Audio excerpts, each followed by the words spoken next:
नमस्कार दोस्तों, स्वागत है आपका friends at preparation YouTube channel पर। इस चैनल पर मैं लेके आता हूं आपके लिए एजुकेशनल वीडियो। आज की इस वीडियो में हम लोग बात करने वाले हैं करंट अफेयर जनरल स्टडी के वे सारे क्वेश्चन जो कि आपसे पूछे जा सकते हैं किसी भी कॉम्पिटिटिव एग्जामिनेशन में। इस वीडियो को आप यूटिलाइज करिए प्रैक्टिस के रूप में। अब मेरे आंसर बताने से पहले आप आंसर बताइए ताकि आप ये चेक कर पाएंगे कि आपका प्रिपरेशन का लेवल क्या चल रहा है, और वीडियो के एंड में कमेंट करके जरूर बताइए कि आपका स्कोर क्या है। चलिए वीडियो स्टार्ट करते हैं। स्टार्ट करने से पहले एक बात और बोलना चाहूंगा कि भी अगर आप पहली बार वीडियो को देख रहे हैं चैनल पर तो चैनल सब्सक्राइब करके बेल आइकन को और प्रेस कर दीजिए ताकि आपको आने वाली वीडियो की नोटिफिकेशन मिल सके। वीडियो के डिस्क्रिप्शन में मैंने कुछ वीडियो और सोशल मीडिया के लिंक दिए हैं जहां आप मुझे फॉलो कर सकते हैं। ठीक है, चलिए स्टार्ट करते हैं। With reference to living planet index consider following statement. इस क्वेश्चन में आपसे लिविंग प्लैनेट इंडेक्स के बारे में क्वेश्चन पूछा जा रहा है और इसके रिगार्डिंग में आपके पास ये फर्स्ट स्टेटमेंट है और ये सेकंड स्टेटमेंट है। ये दो स्टेटमेंट दे दिए गए हैं और नीचे आपसे बोला जा रहा है कि कौन सा स्टेटमेंट करेक्ट है, ये आपको बताना है। ठीक है, according to first statement it is release by the geological society of London, यानी कि इस डाटा को पब्लिश करने का काम जियोलॉजिकल सोसाइटी ऑफ लंदन करती है। फर्स्ट स्टेटमेंट में बोला जा रहा है। सेकेंड स्टेटमेंट में बोला जा रहा है it is measure of the state of the world's biological diversity based on population trend of vertebrate species terrestrial habitat only, यानी कि इसका मतलब ये है कि ये जो इंडेक्स है इस इंडेक्स के अंदर वर्ल्ड लेवल पर बायोलॉजिकल डाइवर्सिटी जो अलग अलग स्पीसीज की है उसको मेजर करने का काम सिर्फ किया जाता है। और ये जो किया जाता है इसके बारे में बोला जा रहा है कि वर्टेब्रेट स्पीसीज जो होते हैं, जो टेरेस्ट्रियल हैबिटेट जो इसके होते हैं, सिर्फ उसकी बेसिस पे ये डाटा कलेक्ट किया जाता है। ठीक है, ये सेकंड स्टेटमेंट है। तो ये दो स्टेटमेंट है। अब इन दोनों स्टेटमेंट को ध्यान में रखते हुए आपको बताना है कि भी करेक्ट आंसर कौन सा है, यानी कि करेक्ट ऑप्शन कौन सा है। ऑप्शन ए के अकॉर्डिंग फर्स्ट स्टेटमेंट करेक्ट है, ऑप्शन बी के अकॉर्डिंग सेकंड स्टेटमेंट करेक्ट है, ऑप्शन सी के अकॉर्डिंग फर्स्ट और सेकंड दोनों ही स्टेटमेंट करेक्ट है, और ऑप्शन डी में आपसे बोला जा रहा है कि भी neither one not two, it means दोनों ही स्टेटमेंट गलत हैं। तो करेक्ट स्टेटमेंट क्या है ये आपको चूज करना है। अगर इस क्वेश्चन के हम आंसर की बात करें तो इस क्वेश्चन का जो करेक्ट आंसर है वो है ऑप्शन ए, यानी कि फर्स्ट स्टेटमेंट जो है सिर्फ वो करेक्ट है। ठीक है, अगर हम बात करें कि लिविंग प्लैनेट इंडेक्स की अगर हम बात करें तो इस रिपोर्ट के अनुसार, यानी ये जो रिपोर्ट जो पब्लिश की जाती है इसके अंदर टेरेस्ट्रियल बॉडीज यानी कि टेरेस्ट्रियल हैबिटेट की ही बात नहीं की जाती, बल्कि इसके साथ साथ फ्रेश वाटर और मरीन हैबिटेट जो होते हैं सबके बारे में कंबाइंड डिस्कशन होता है, कंबाइंड डाटा पब्लिश किया जाता है। तो इसका मतलब ये हुआ कि जो सेकंड स्टेटमेंट आपको जो दिया गया था वो हो गया गलत, जिसमें ये बोला गया आपसे कि भी ये टेरेस्ट्रियल हैबिटेट के ऊपर ही डाटा कलेक्शन किया जाता है वर्ल्ड लेवल पर, यानी कि आप बोल सकते हो वर्ल्ड बायोलॉजिकल डाइवर्सिटी का डाटा जो पब्लिश होता है सिर्फ और सिर्फ इसके ऊपर जो बेस्ड होता है नहीं, ये टेरेस्ट्रियल, फ्रेश वाटर और मरीन सभी हैबिटेट के ऊपर डाटा पब्लिश करता है। ठीक है, अगर हम फर्स्ट स्टेटमेंट की बात करें जिसमें ये बोला गया कि लिविंग प्लैनेट इंडेक्स जो है ये geological society of London publish करती है, हाँ बिल्कुल करेक्ट है। इसे लंदन की एक इंस्टीट्यूट है जिसे आप बोल सकते हो इंस्टीट्यूट ऑफ जियोलॉजी, वो इसे पब्लिश करने का काम करती है।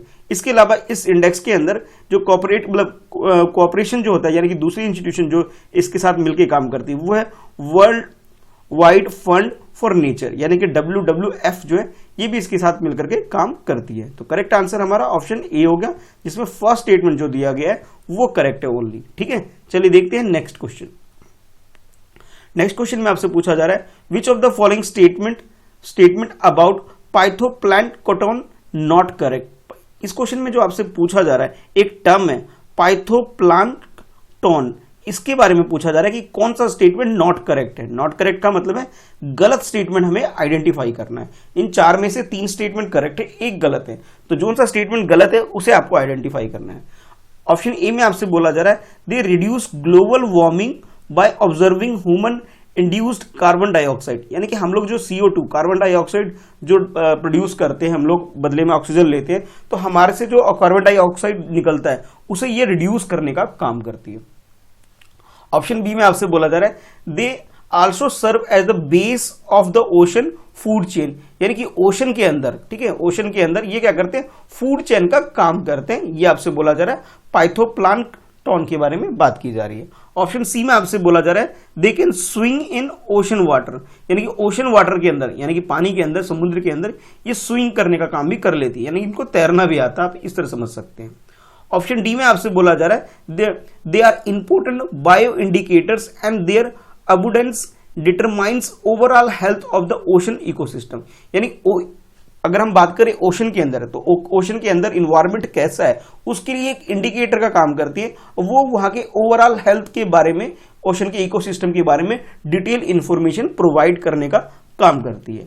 तो ये चारों स्टेटमेंट हैं, या बोल सकते हो चार ऑप्शन है आपके पास, जिसमें से 3 करेक्ट है, एक इनकरेक्ट है, एक गलत है, आपको गलत वाला चूज करना है। ठीक है, तो सबसे पहले ये पाइथो प्लैंकटन होता क्या है, पहले ये आपको पता होना चाहिए।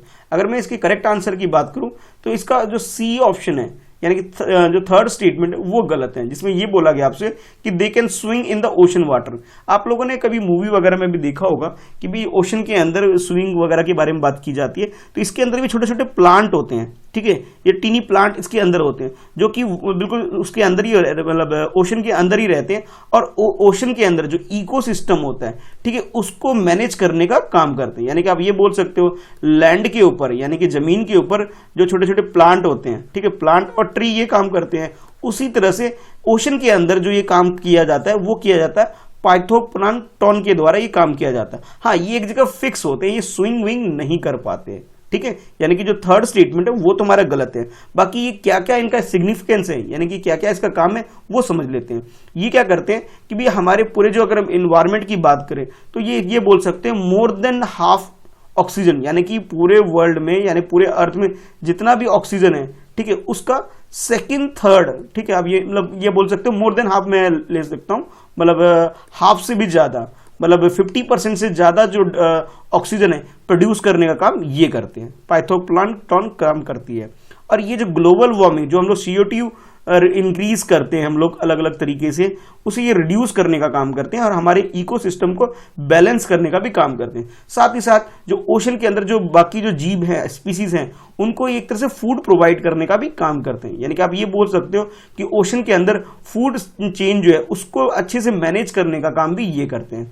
और साथ के साथ आप फाइनली आप ये बोल सकते हो कि ओशन के अंदर की बायो इंडिकेटर का रूप में भी काम करते हैं, कि वहां पे लाइफ कैसी है, वहां की सिचुएशन कैसी है, उसको इंडिकेट करने का भी काम ये करते हैं। ठीक है, तो यानी कि आप ये बोल सकते हो करेक्ट आंसर हमारा ऑप्शन सी हो गया। सी का मतलब ये कि ओनली थर्ड स्टेटमेंट जो वो गलत है, बाकी सारे स्टेटमेंट करेक्ट दिए गए थे हमें।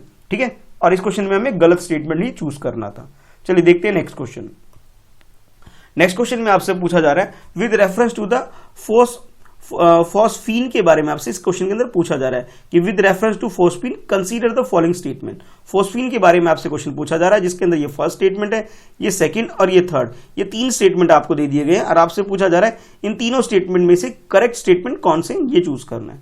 तो फर्स्ट स्टेटमेंट के अकॉर्डिंग बोला जा रहा है it act as a bio signature. ठीक है, बायो सिग्नेचर के रूप में भी इसका यूज किया जाता है और उस रूप में ये काम करता है।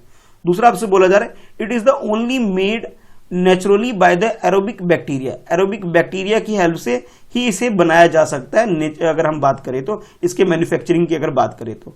साथ ही साथ थर्ड स्टेटमेंट में आपसे बोला जा रहा है it is also use for the chemical weapon. Chemical weapon के रूप में भी इसका यूज किया जाता है फॉस्फीन का। ठीक है, तो फॉस्फीन के बारे में क्वेश्चन है और आपको करेक्ट स्टेटमेंट चूज करना है। ऑप्शन ए के अकॉर्डिंग फर्स्ट स्टेटमेंट करेक्ट है, ऑप्शन बी के अकॉर्डिंग सेकंड स्टेटमेंट करेक्ट है, और ऑप्शन सी के अकॉर्डिंग बी के अंदर आपसे सेकंड एंड थर्ड दोनों स्टेटमेंट करेक्ट है। ठीक है, दोबारा सुन लीजिए, सेकंड एंड थर्ड करेक्ट है ऑप्शन बी के अकॉर्डिंग। और ऑप्शन सी में आपसे बोला जा रहा है कि फर्स्ट और थर्ड स्टेटमेंट करेक्ट है, यानी कि 1 और 3। और ऑप्शन डी में आपसे बोला जा रहा है ऑल, यानी कि 1, 2 और 3 तीनों ही स्टेटमेंट करेक्ट है। तो करेक्ट स्टेटमेंट कौन सा है ये आपको चूज करना है। ठीक है, फॉस्फीन के रिगार्डिंग में। तो इस क्वेश्चन की अगर करेक्ट आंसर की बात करें, यानी फॉस्फीन जिसे हम शॉर्ट में बोल सकते हैं PH3 भी बोला जाता है जिसे, ठीक है, PH3 यानी फॉस्फीन की बात करें, जो कि हमारे लिए हाईली टॉक्सिक होता है, लोगों के लिए, ह्यूमन बींग्स के लिए हाईली टॉक्सिक होता है फॉस्फीन। अच्छा, अगर इसके मैन्युफैक्चरिंग की बात करें, जैसे इसमें बोला गया कि भी ये एरोबिक बैक्टीरिया की हेल्प से ही मैन्युफैक्चर होता है। नेचुरली तो भाई ये एरोबिक, ये क्या नाम है, इसकी हेल्प से ही मैन्युफैक्चर होता है, लेकिन साथ के साथ ये आजकल क्या है कि केमिकल इंडस्ट्री भी इसे मैन्युफैक्चर करने का भी काम कर लेती है। यानी कि आप ये बोल सकते हो कि भाई ये ह्यूमन मेड भी इसे प्रोड्यूस किया जा सकता है, साथ के साथ आप बोल सकते हो नेचुरली भी इसे प्रोड्यूस किया जा सकता है। ठीक है, यानी कि आप ये बोल सकते हो कि जो सेकंड स्टेटमेंट आपको दिया गया था कि भी ये सिर्फ और सिर्फ मतलब नेचुरली ही प्रोड्यूस होता है, ये बात गलत है। यानी कि सेकंड स्टेटमेंट तो हमारा गलत है। अगर हम बात करें फर्स्ट स्टेटमेंट की कि जिसमें ये बोला गया भी ये एक तरह से नेचुरल सिग्नेचर का रूप में यूज किया जा सकता है, हाँ बिल्कुल किया जा सकता है, ये हाईली टॉक्सिक होता है इसके अंदर, इस वजह से ये स्टेटमेंट बिल्कुल करेक्ट है। अगर हम बात करें थर्ड स्टेटमेंट की कि इसका यूज केमिकल वेपन वगैरह की बनाने में भी इसका इस्तेमाल होता है, हाँ ये बात भी बिल्कुल सही है, क्योंकि भाई ये ह्यूमन बींग्स के लिए नुकसानदायक है, तो भाई इसे वेपन वगैरह चीजों के लिए भी इसका यूज किया जाता है। ठीक है, तो आप ये बोल सकते हो कि फर्स्ट स्टेटमेंट और थर्ड स्टेटमेंट बिल्कुल करेक्ट है, सेकंड स्टेटमेंट गलत है, क्योंकि आजकल तो इंडस्ट्री इतना कुछ कर पा रही है तो भी ये सब काम खुद ही कर लेती है, और वैसे भी ये सेमीकंडक्टर होता है, इस वजह से भी इसका यूज किया जाता है। ठीक है, तो करेक्ट आंसर हमारा ऑप्शन सी हो गया। नेक्स्ट क्वेश्चन में आपसे पूछा जा रहा है with refer to the adjournment motion consider the following statement. ये संसद से रिलेटेड है, यानी पार्लियामेंट से रिलेटेड, यानी बोल सकते हो पॉलिटी बेस्ड क्वेश्चन है कि आपसे पूछा जा रहा है एडजर्नमेंट मोशन के बारे में आपसे पूछा जा रहा है कि कौन सा स्टेटमेंट करेक्ट है। कि दो स्टेटमेंट दे दिए गए हैं, दोनों स्टेटमेंट को पहले ध्यान से पढ़ना है और उसके बाद आपको ये अटेम्प्ट करना है कि कौन सा स्टेटमेंट करेक्ट है। चलिए पहले फर्स्ट स्टेटमेंट की बात कर लेते हैं। तो फर्स्ट स्टेटमेंट में आपसे बोला जा रहा है कि adjournment motion is introduce only in Lok Sabha, यानी कि इसे एडजर्नमेंट मोशन की अगर हम बात करें, ठीक है, इसे सिर्फ और सिर्फ लोकसभा के अंदर ही प्रोड्यूस किया जा सकता है। और किस लिए किया जाता है उसके बारे में समझिए। To draw attention of the house to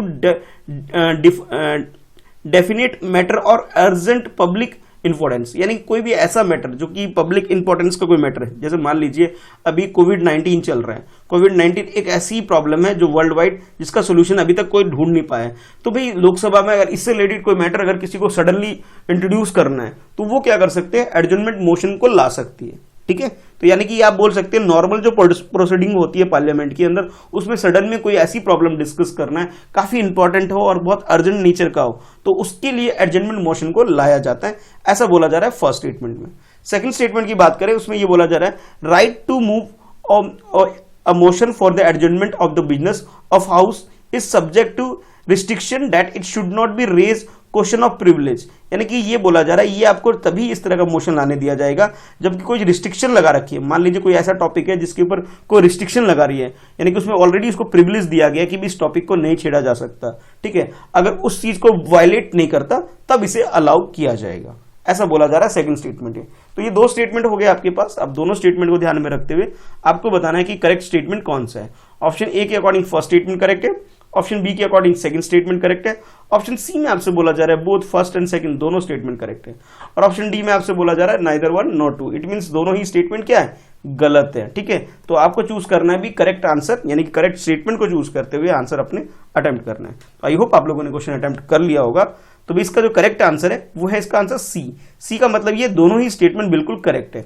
यानी कि हम अगर बात करें भी एडजर्नमेंट मोशन की अगर मैं बात करूं तो इसके रिगार्डिंग में जो ये बोला गया इसे इंट्रोड्यूस सिर्फ और सिर्फ लोकसभा में किया जाता है। बात बिल्कुल सही है, सिर्फ और सिर्फ इसे लोकसभा में इंट्रोड्यूस किया जा सकता है। यानी कि आप ये बोल सकते हो राज्यसभा में ऐसा कोई प्रोविजन नहीं है कि भाई इसे इंट्रोड्यूस किया जाए, वहां पर ये परमिटेड नहीं है। ठीक है, और ये जो एक बात दूसरी बात स्टेटमेंट है जिसमें ये बोला गया कि इसे इंट्रोड्यूस कब किया जाता है उसके बारे में समझिए कि भाई जो भी कोई ऐसा काम हो जो कि कोई डेफिनेट हो, फैक्चुअल हो, अर्जेंट हो, या फिर आप बोलो पब्लिक इंपॉर्टेंस रखता हो, ऐसे मैटर को इंट्रोड्यूस करने के लिए, रेज करने के लिए ही ये एडजर्नमेंट मोशन को लाया जाता है। ठीक है, और इसके लिए ये भी जरूरी है कि भाई वो जो मैटर हो वो एक टाइम पे एक ही टॉपिक को कवर करे, एक ही मैटर को कवर करे, एक से ज्यादा मैटर को कवर नहीं करता हो, और ये स्पेसिफिक मैटर होना चाहिए। ठीक है, जो कि रिस्ट्रिक्टेड है, यानी कि कोई भी रिसेंटली कोई ऑकरेंस हुई, कोई बात हुई है, उससे रिलेटेड कोई स्पेसिफिक मैटर ही होना चाहिए। साथ ही साथ ये भी बात ध्यान में रखना है जो सेकंड स्टेटमेंट में आपसे बोला गया था कि भी ऐसे किसी भी मुद्दे को ये रेज ना करता हो जिसको ऑलरेडी क्वेश्चन ऑफ प्रिविलेज के अंदर डाला गया हो। तो यानी कि जो ऐसे ऑलरेडी कोई राइट दे दिया जाता है कि इस टॉपिक के ऊपर कोई बात नहीं होगी, उस चीज को रेज ना करें, इस चीज का भी ध्यान रखना है। और इसकी प्रोसीजर की अगर हम बात करें, इसे किस तरह से इंट्रोड्यूस करते हैं, तो आप ये बोल सकते हो इसे एक एक्स्ट्रा ऑर्डिनरी डिवाइस के रूप में इंटरप्ट करने के लिए बिजनेस के अंदर, यानी बिजनेस का मतलब यहाँ पे ये है कि पार्लियामेंट के अंदर जो भी काम चल रहा होता है, सडनली आप किसी एक टॉपिक पे बात करना चाहते हैं, डिस्कशन करवाना चाहते हैं, या कुछ इंफॉर्मेशन पार्लियामेंट के अंदर रखना चाहते हैं और उसके लिए कोई सोल्यूशन ढूंढना चाहते हैं, उस मुद्दे पे इस टॉपिक को ध्यान में रखते हुए एडजमेंट मोशन को लाया जाता है। और इसके लिए कंडीशन ये है कि एटलीस्ट 50 मेंबर, यानी कि लोकसभा के अंदर जो टोटल मेंबर है और जितने भी मेंबर है उनमें से 50 मेंबर इस चीज को सपोर्ट करते हो तभी आपको अलाउ किया जाएगा। ठीक है, तो आप ये बोल सकते हो दोनों स्टेटमेंट करेक्ट है, तो करेक्ट आंसर हमारा ऑप्शन सी हो गया। नेक्स्ट क्वेश्चन में आपसे पूछा जा रहा है, on which of the following river Mekedatu project is located, यानी कि आपको लोकेशन के बारे में, यानी ज्योग्राफी बेस्ड ये क्वेश्चन हो गया कि मेकेदातु प्रोजेक्ट जो है ये किस रिवर के ऊपर, किस लोकेशन के ऊपर है, इसके बारे में आपको बताना है। तो ऑप्शन ए में आपसे बोला जा रहा है कि तुंगभद्रा रिवर जो है इसके ऊपर ये प्रोजेक्ट लगाया गया है। ऑप्शन बी में आपसे बोला जा रहा है कि कावेरी रिवर के ऊपर ये प्रोजेक्ट लगाया गया है।